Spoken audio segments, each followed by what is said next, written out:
Загадувањето на кочани и не само на кочани, особено во зимскиот период, е најголемата главоболка на граѓаните на која институциите ниту изнаоѓаат диагноза, ниту имаат некаков ефикасен лек.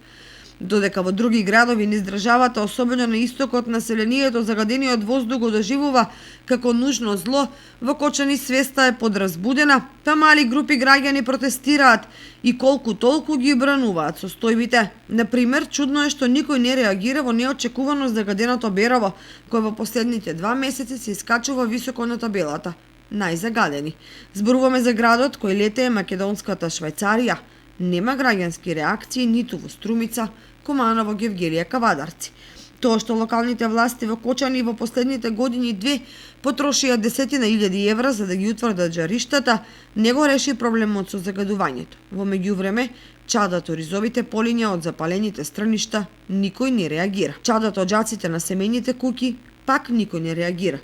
Чадат и разноразни депонии, се гори пластика, гуми, текстил, но и кон овие се покажува немоќ. За сега на удар е единствено оджакот на Пейпармил, за кој граѓаните врз основа на непријатни миризби се сомневаат дека ги труе, иако раководството уверува дека резултатите од лаборатории, инспекции и секакви контроли се под пропишаните норми, а емитуваните гасови не се загадувачки и штетни. На некој начин, чувството против техниката и науката.